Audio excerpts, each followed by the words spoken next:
ಹಿಂದಿನ ರಾಜ್ಯ ಸರ್ಕಾರ ಘೋಷಿಸಿದ ಬೆಳೆ ಸಾಲ ಮನ್ನಾ ಯೋಜನೆಯಲ್ಲಿ ಅರ್ಹ ಫಲಾನುಭವಿ ರೈತರ ಖಾತೆಗೆ ತಕ್ಷಣ ಹಣ ಜಮಾ ಮಾಡುವ ಜೊತೆಗೆ ರೈತರ ಸಂಪೂರ್ಣ ಸಾಲ ಮನ್ನಾ ಮಾಡಬೇಕು ಎಂದು ರೈತ ಸಂಘ ಹಸಿರು ಸೇನೆಯ ರಾಜ್ಯ ಕಾರ್ಯದರ್ಶಿ ರವಿಕಿರಣ್ ಪುಣಚ್ಚ ಒತ್ತಾಯಿಸಿದ್ದಾರೆ. ಕರ್ನಾಟಕ ರಾಜ್ಯ ರೈತ ಸಂಘ ಹಾಗೂ ಹಸಿರು ಸೇನೆಯ ದಕ್ಷಿಣ ಕನ್ನಡ ಜಿಲ್ಲಾ ಘಟಕದ ಆಶ್ರಯದಲ್ಲಿ ಇಂದು ಜಿಲ್ಲೆಯ ರೈತರ ಪ್ರಮುಖ ಸಮಸ್ಯೆಗಳ ಪರಿಹಾರಕ್ಕೆ ಆಗ್ರಹಿಸಿ ನಡೆದ ಹಕ್ಕುತ್ತಾಯ ಸಭೆಯನ್ನು ಉದ್ದೇಶಿಸಿ ಅವರು ಮಾತನಾಡಿದರು.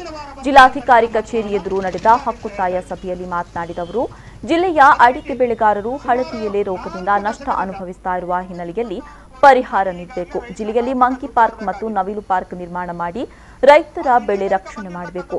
ವಿಲೇವಾರಿಯಾಗದೆ ಉಳಿದಿರುವ 94C, 94CC ಅರ್ಜಿಗಳ ವಿಲೇವಾರಿಗೆ ಸೂಕ್ತ ಕ್ರಮ ಕೈಗೊಳ್ಳಬೇಕು ಅಂತ ಆಗ್ರಹಿಸಿದರು. ಋಣಮುಕ್ತ ಕಾಯ್ದೆಯನ್ನ ಸಮರ್ಪಕವಾಗಿ ಜಾರಿಗೆ ತರಬೇಕು. ಭತ್ತದ ಬೆಳೆಗೆ ವಿಶೇಷ ಪ್ಯಾಕೇಜ್ ನೀಡಬೇಕು. ರಬ್ಬರ್ ಬೆಳೆಗಾರರಿಗೆ ಬೆಂಬಲ ಬೆಲೆ ನೀಡಬೇಕು. ಮೂಡಬಿದ್ರೆಯ ಯುಜಿಡಿ ಕಾಮಗಾರಿಯನ್ನ ತಕ್ಷಣ ಅನುಷ್ಠಾನಗೊಳಿಸಬೇಕು. ಬಂಟ್ವಾಳ ಎಪಿಎಂಸಿಗೆ ಸುಸಜ್ಜಿತ ಕಟ್ಟಡ ನಿರ್ಮಿಸಿಕೊಡಬೇಕು ಎಂದು ಆಗ್ರಹಿಸಿದರು. ಕೋಟಿ ರೂಪಾಯಿ ಈಗಾಗಲೇ ರೈತರ ಖಾತೆಗೆ ದುಡ್ಡು ಬರಬೇಕಾಗಿತ್ತು. ಆದ್ರೆ ಇಲ್ಲಿ ತನಕ ಬಂದಿರತಕ್ಕಂಥದ್ದು 265 ಕೋಟಿ ರೂಪಾಯಿ ಮಾತ್ರ.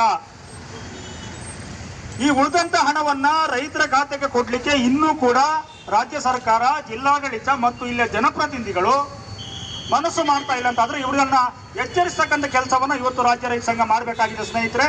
ಆ ನಿಟ್ಟಿನಲ್ಲಿ ಇವತ್ತು ಈ ಪ್ರಮುಖ ಒತ್ತಾಯವನ್ನು ಸೇರಿಸಿಕೊಂಡಿದ್ದೇವೆ. ಅದೇ ರೀತಿ ವಾಣಿಜ್ಯ ಬ್ಯಾಂಕ್ಗಳಲ್ಲಿ 2 ಲಕ್ಷದವರೆಗಿನ ಬೆಳೆ ಸಾಲ ಮನ್ನಾ ಅಂತ ಹೇಳುವಂತ ಘೋಷಣೆ ಆಗಿತ್ತು. ಅದು ಕೂಡ ಇನ್ನು ರೈತರಿಗೆ ಬಂದಿಲ್ಲ. ಬಹುಶಃ 18 ಕೋಟಿ ರೂಪಾಯಿ ಮಾತ್ರ ಈಗಾಗಲೇ ಬಂದಿದೆ. ಉಳಿದಂತ ಹಣ ಇನ್ನೂ ಅದರ ಪಟ್ಟಿಯೇ ರೆಡಿ ಆಗಲಿಲ್ಲ.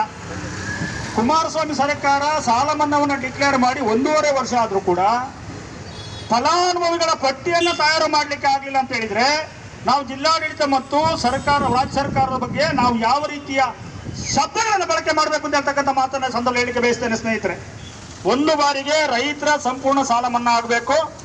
ಈ ರಾಜ್ಯದಲ್ಲಿ ಸುಮಾರು 4 ಲಕ್ಷ ಕೋಟಿಯಷ್ಟು ಇವತ್ತು ಬೆಳೆ ನಾಶ, ಮನೆ ನಾಶ, ಇನ್ಫ್ರಾಸ್ಟ್ರಕ್ಚರ್ ನಾಶ ಆಗಿದೆ.